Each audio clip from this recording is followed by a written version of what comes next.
Bismillahirrahmanirrahim. Alhamdulillahilladzi amarana birridha wal muhasabah wa adkhala man syaa min ibadihi al-jannata bighairi hisabin wala fitnah. Asyhadu an la ilaha illallah wahdahu la syarika lah wa asyhadu anna sayyidana Muhammadan abduhu wa rasuluhul maghfuru lah.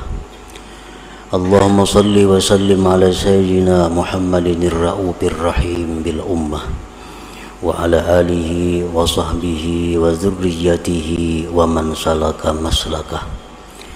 Salatu wa salaman daimaini bidawami mulkillah wa bi'adadi ma wasi'ahu ilmullah. Amma ba'du. Yang kita hormati dan kita cintai para habaib dan para alim ulama, guru-guru agama, para muhibbin, hadirin hadirat rahimakumullah. Alhamdulillah, puji syukur kehadirat Allah yang telah mengumpulkan kita bersama-sama di tempat yang mulia, di tempat yang penuh berkah ini. Salawat dan salam kita haturkan kepada junjungan kita Nabi besar Muhammad sallallahu alaihi wasallam dan kepada seluruh keluarga, para sahabat, zuriat dan pengikut beliau. Para muhibbin rahimakumullah, al-hikmatu tsaniyah wal ishrun min al-hikamil ataiyah. Qala al-imam Ahmad ibnu Athaillah as-Sakandari rahimahullah wa nafa'ana bi ulumih.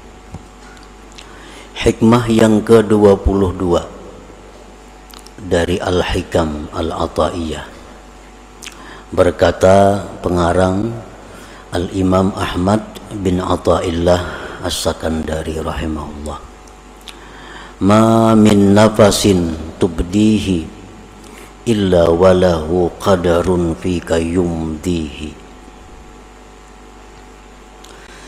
Yang artinya, tidak ada daripada nafas, tidak ada daripada nafas yang kamu tampakkan, yang kamu zahirkan, yang kamu keluarkan, melainkan bagi nafas itu ada takdir pada engkau yang Allah lalukan. Nah, itulah arti daripada hikmah yang ke-22 ini. Yang maksudnya adalah inna anfasaka wa anfasa ghairik qad ammahal qadar. Sesungguhnya napas-napas engkau dan napas-napas selain engkau sungguh telah meliputi akan dia oleh takdir.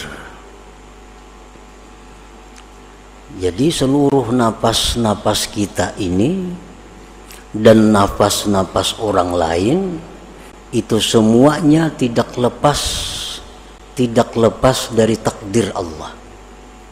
Walaupun satu napas, tidak ada yang keluar daripada takdir Allah.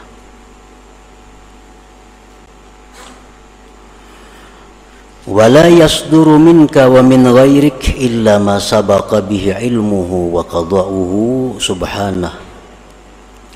Dan tidaklah timbul napas engkau, dan tidaklah timbul itu napas daripada engkau dan dari selain engkau, melainkan yang telah terdahulu dengannya pengetahuan dan keputusan Allah subhanahu wa ta'ala. Artinya seluruh napas kita ini dan napas orang-orang lainnya itu sudah dahulu kala diketahui oleh Allah dan sudah dahulu kala ditentukan oleh Allah subhanahu wa ta'ala. Falazimaka an tardha bi qada'ihi wa qadarihi, maka wajiblah engkau bahwa ridha dengan keputusan Allah dan takdir Allah itu. Wajiblah engkau ridha dengan apa-apa yang ditentukan dan ditakdirkan oleh Allah.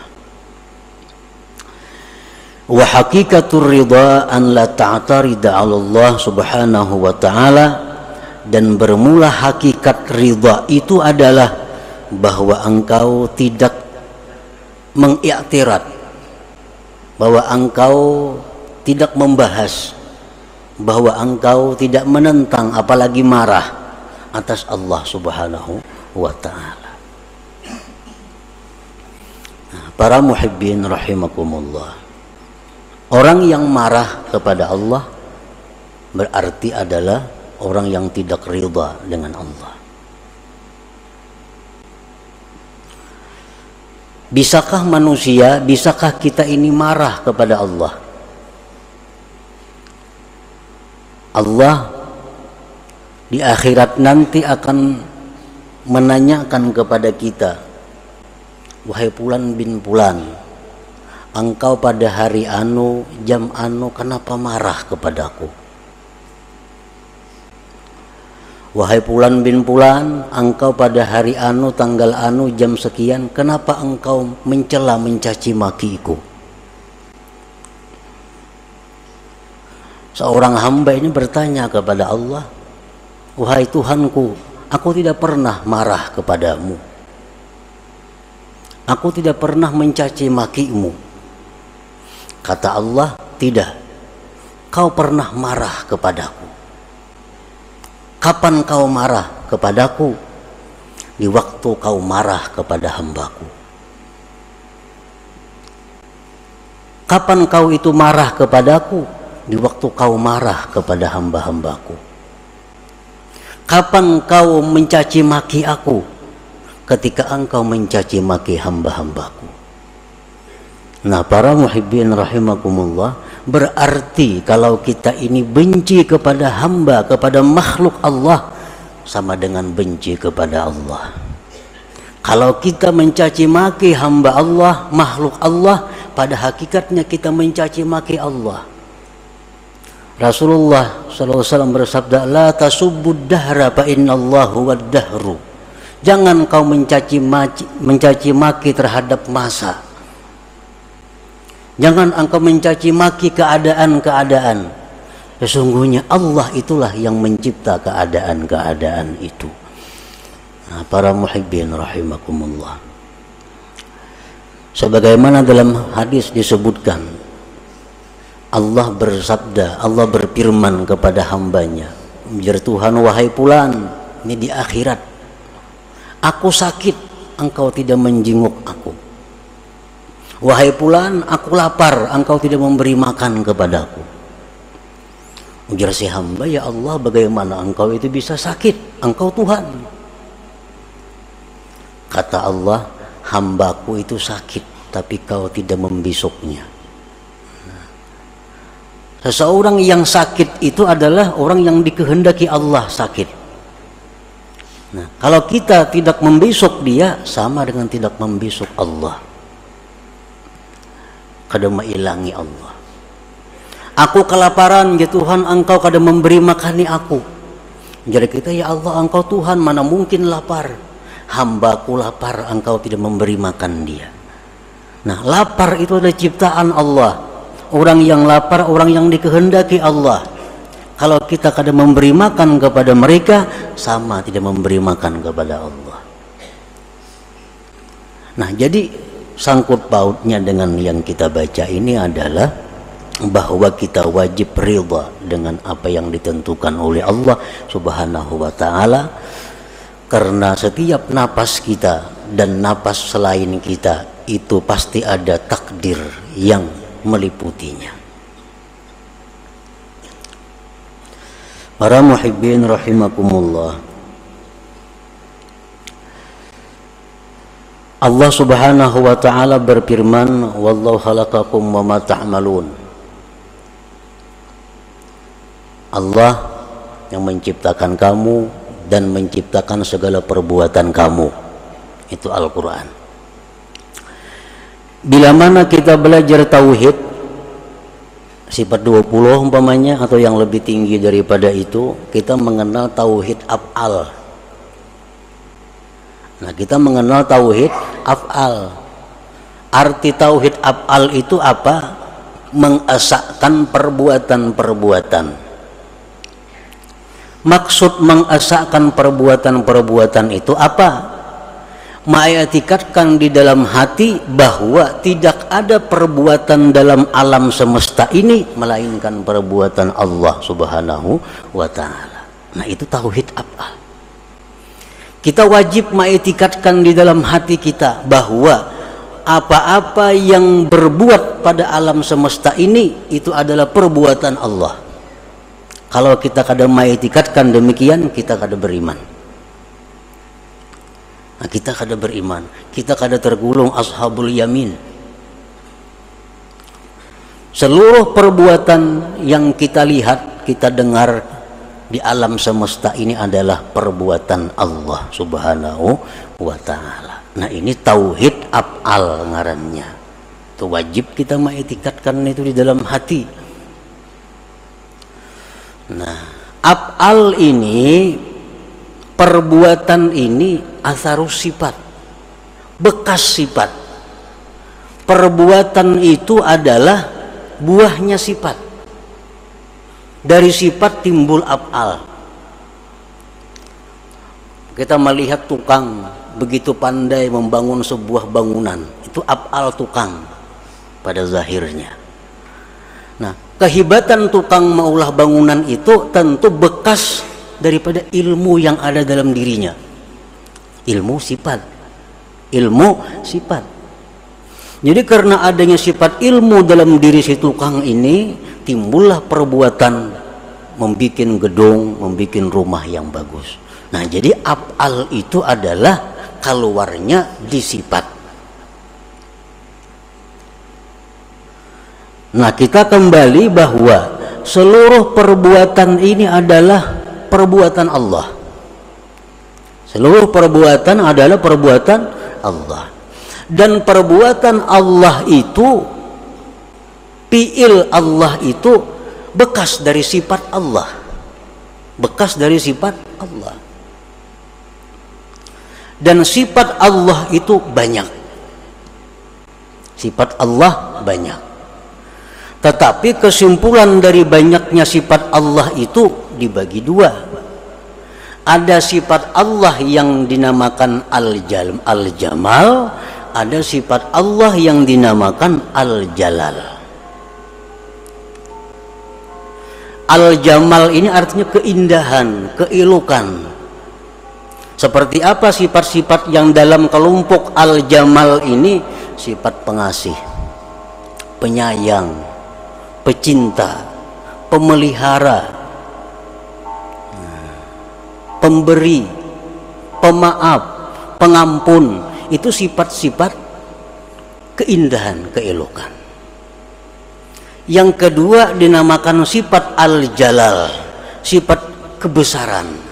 Dalam kelompok sifat kebesaran ini, Allah itu maha menyiksa, Allah itu maha memudaratkan, Allah itu maha menggagahi, Allah itu maha perkasa.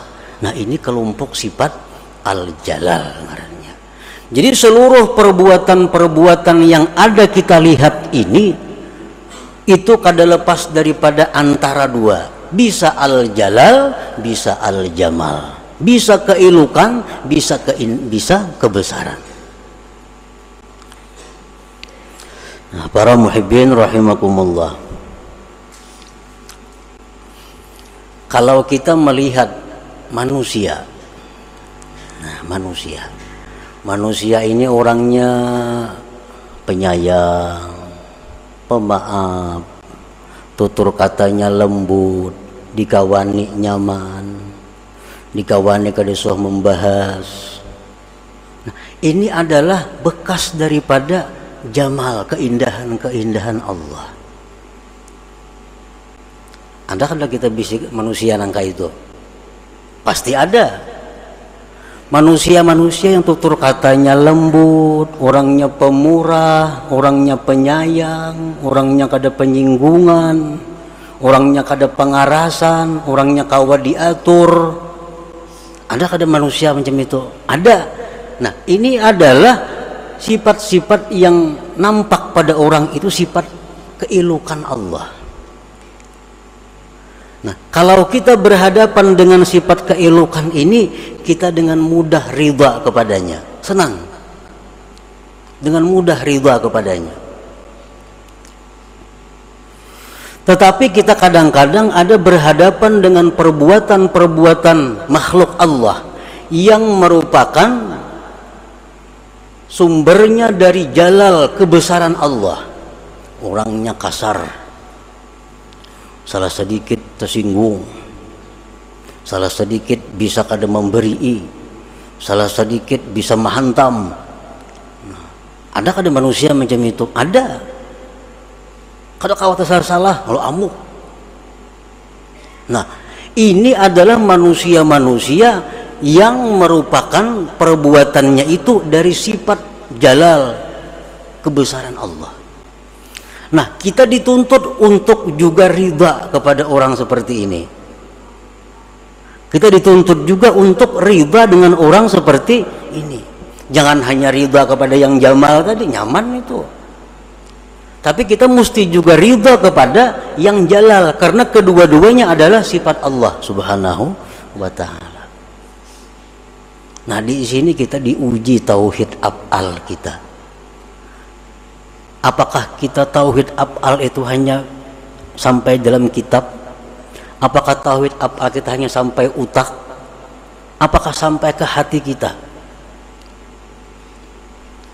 Bisakah kita ridha kepada orang-orang yang kita berhadapan dengan orang-orang yang bersifat berkelakuan al-jalal? Tutur katanya kadang menyamani, padas. Kadang-kadang bisa memukul, kadang-kadang bisa menyindir, kadang-kadang pokoknya ngalih diatur manusia nih. Nah, ini pun adalah dari sifat Allah al-jalal. Nah, kadang-kadang kita marah kepada orang seperti itu. Kadang-kadang kita benci kepada orang seperti itu. Nah, di akhirat nanti Allah, kenapa kau benci kepadaku? Kenapa kau marah kepadaku? Biar kita kan ada marah kepada engkau ya Allah. Ya Tuhan, tuh ada hambaku nang ceribit, kenapa engkau marah kepadanya? Ada hambaku nang keras, kenapa engkau marah kepadanya? Berarti kau marah kepadaku. Karena sama-sama dari sifat Allah Subhanahu wa ta'ala. Nah, inilah kita dituntut dengan ridha ini. Falazimaka antarda biqadaihi wa qadarihi wa hakikatur ridha an la ta'tarida 'ala Allah Subhanahu wa ta'ala. Anak, kadang-kadang anak kita ini macam-macam. Ada anak yang merupakan percikan daripada jamal Allah, atau katanya bagus, hormat lawan kuitannya, maasi apa nang dituduhi, memperhatikan lawan kita, sayang lawan kita. Nah, ini anak adalah percikan daripada keelukan keindahan Allah. Kita ridha dengan anak ini, nyaman ridha, nyaman senangnya. Tapi ada anak nang kada kudu diurus, nang kehendaknya. Hendak kita kada jalan, jadi kita A nya B, jadi kita ke pasarnya kada mau, jadi kita gawi ini, gawi ampunnya nang jadi. Nah, ini anak adalah percikan daripada jalal Allah. Apakah kita benci dengan anak ini, marah kepada anak ini, berarti kita marah kepada Allah Subhanahu wa ta'ala. Nah, disitulah kita dituntut ridha kepada Allah. Jadi ridha kepada Allah jangan separuh-separuh. Ini nang jamalnya aja nang ridha. Tapi urusan nang jalalnya, di situ kita benci dan murka kepada Allah Subhanahu wa ta'ala. Nah, para muhibbin rahimakumullah. Dan semuaan yang ada di alam semesta ini kada akan lepas daripada dua sifat itu. Apapun. Makanan.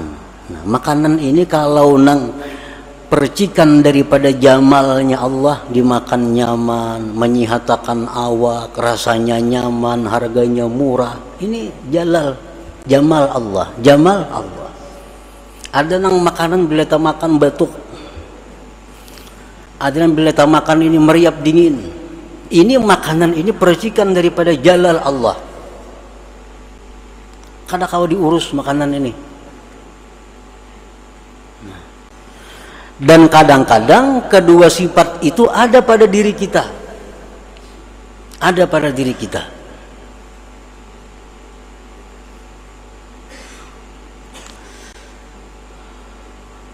Nah, jadi jangan sampai engkau itu menentang atas Allah. Jangan sampai engkau itu marah kepada Allah. Jangan sampai engkau benci kepada Allah.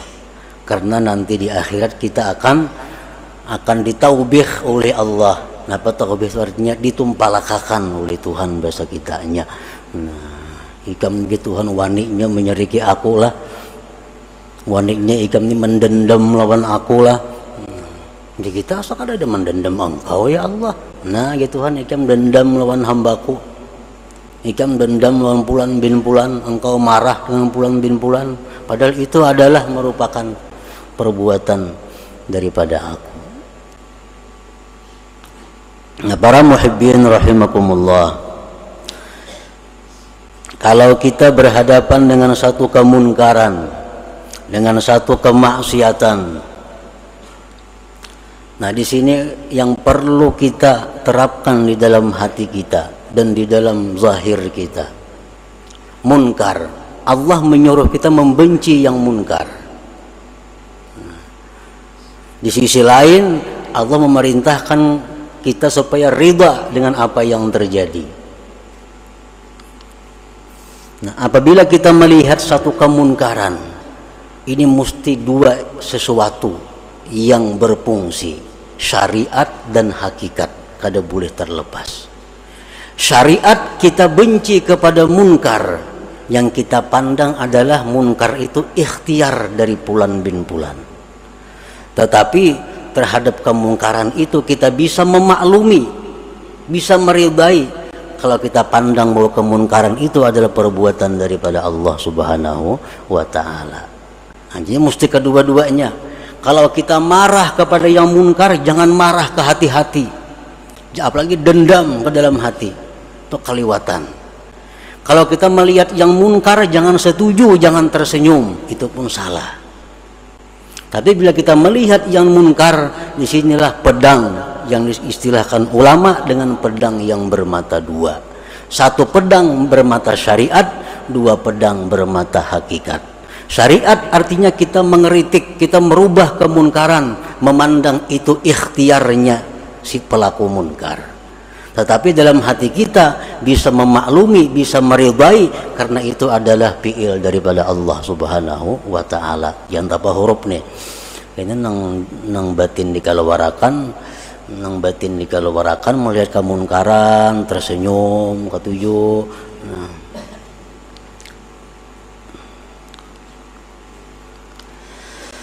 Nah, fa'ampa suka ma'dudatun wa mahsubatun fa idza intaha akhiru ampasika rahalta ila akhiratika wa tarakta ad-dunya wa zinataha wa ma ahbabta biha min malin wa jahin wa ahlin wa ghairiha.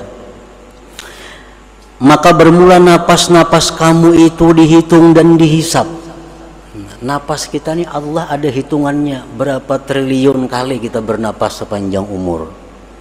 Ada yang diberi jatah bernapas 1 miliar kali. Allah mampu menghitung napas seluruh makhluknya. Ada orang yang diberi jatah oleh Allah, engkau diberi jatah oleh Tuhan bahwa bernapas cuma 1000 kali, habis itu pasti mati. Ulahkan napas buatan, kadang kau dibuat-buat napasnya itu ulahan Allah. Napas engkau itu dihitung oleh Allah dan dihisap. Bila habis akhir napas engkau, berarti engkau pindah ke akhirat engkau, dan engkau tinggalkan dunia dan perhiasannya dan yang kau cintai pada dunia daripada harta, kedudukan, keluarga dan lain-lainnya. Wa idza kanatil anfasu ma'dudatan wa mahsubatan fama baluka bi af'alika wa aqwalika wa khatarati qalbik. Apabila napas kita itu dihisap oleh Allah, napas dihisap, Ikam ya Tuhan bernapas sekian kali sehari, kemana digunakan napas itu? Nah, bila napas itu dihisap, apalagi perbuatan kita, apalagi perkataan kita, dan apa-apa yang dibicarakan oleh hati kita. Qala ta'ala inna sam'a wal basara wal fu'ad wa kullu ulaika kana anhu mas'ula. Pendengaran, penglihatan, hati, seluruhnya itu akan ditanya oleh Allah Subhanahu wa ta'ala. Qala sallallahu alaihi wasallam ma min 'abdin yakhtu khatwatan illa su'ila anha ma arada biha. Tidak ada dari seorang hamba yang melangkah satu langkah, melainkan dia akan ditanya di akhirat nanti, langkah itu kemana, untuk apa. Kita ini bakunjang, belangkah, salangkah, itu ada catatannya di sisi Allah, dan akan ditanya, engkau pada hari anu jam anu melangkah untuk apa?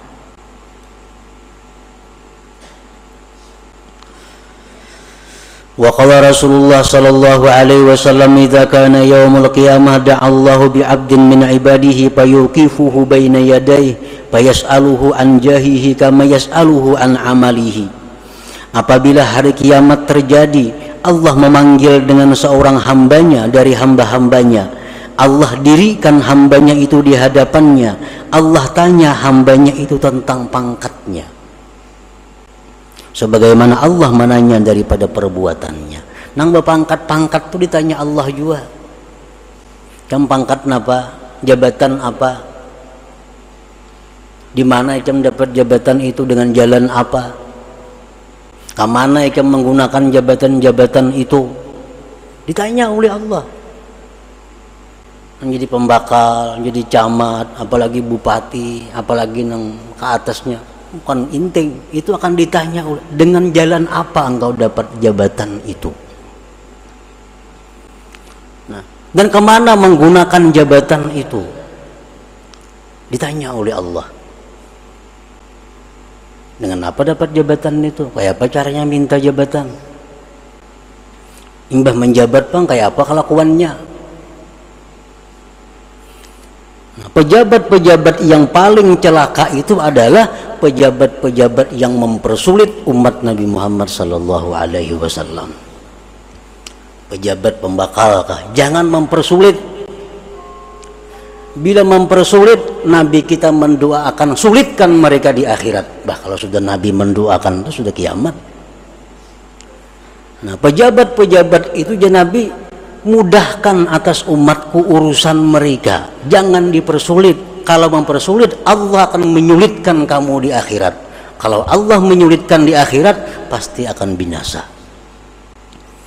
Orang mula KTP, jangan tapi dipersulit. Maulah kartu keluarga, maulah apa, maulah mengirim proposal, jangan dipersulit. Apalagi diintai duit. Kenapa? Bahayanya. Amunnya beriman, takutan itu. Cuma karena tipisnya iman, ya gawian nangka itu. Dikiranya Allah itu buta. Dikiranya Allah kada menghitung. Dikiranya Allah kada menghisap. Padahal Allah akan menghisap, menanya. Nabi kita mendoakan itu. Siapa-siapa yang mempermudah umatku, permudahkan ya Allah dia. Mudah. Tapi siapa yang mempersulit umatku, sulitkan urusannya. Ini orang maulah surat apa, dipersulit, mengkau dipersulit, persulitnya aja kayak apa, bulik-bulik orang 4-5 kali bulik. Supaya kada biris. Mestinya orang-orang diberi Allah jabatan itu, diberi amanah itu untuk mempermudah, mempernyaman umat Nabi Muhammad sallallahu alaihi wasallam. Mengatakan pembakal-pembakal, camat-camatnya, hendak selamatnya. Hendak selamat. Jangan menyulitkan. Jangan menyulitkan. Kenapa sebabnya? Ini mereka ini digaji oleh yang dipersulit ini. Mana orang sudah menggaji dipersulit pulanglah. Nah, itu yang Nabi kita marah besar kepada mereka itu.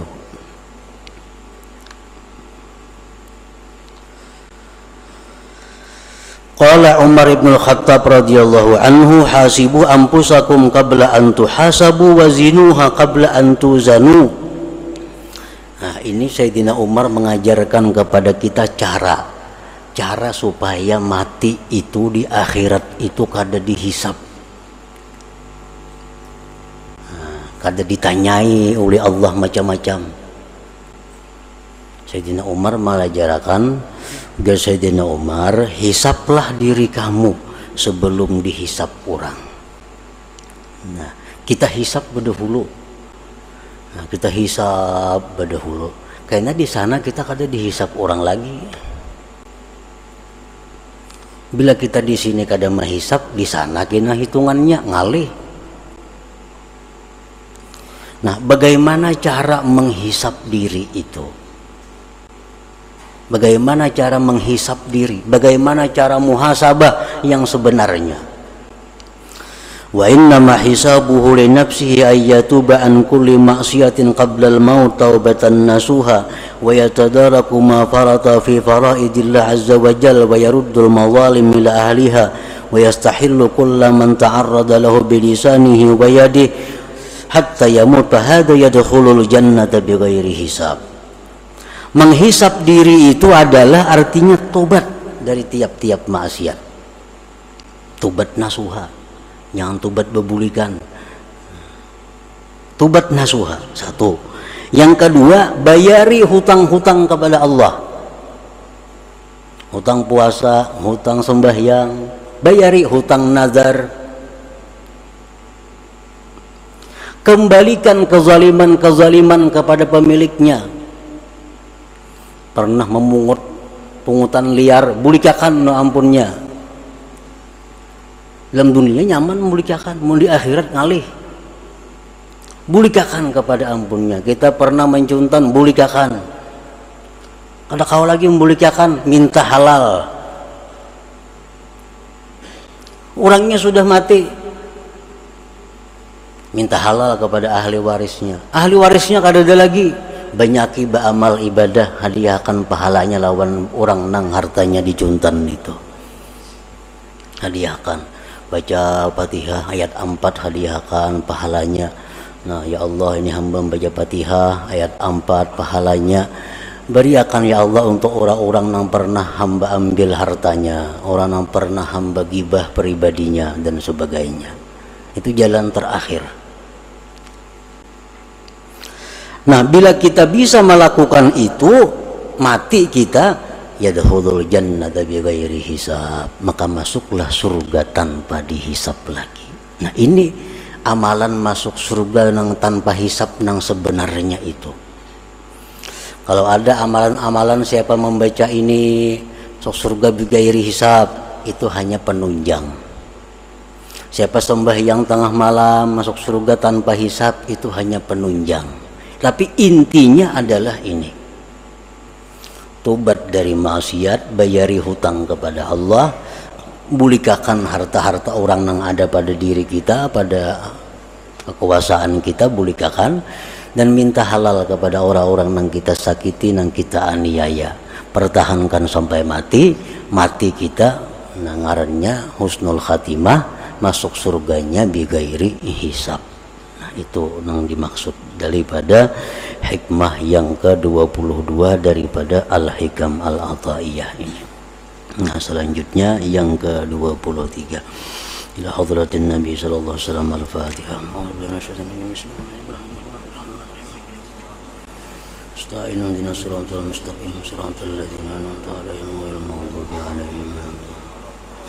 Ya Allah biha ya Allah biha Allah bihusnil khatimah ya Allah biha ya Allah biha Allah bihusnil khatimah ya Allah biha ya Allah biha ya Allah bihusnil khatimah wa ya ayyuhar rajul minhu syafa'atan sallu alaihi wa sallimu taslima Allahumma salli wa sallim wa barik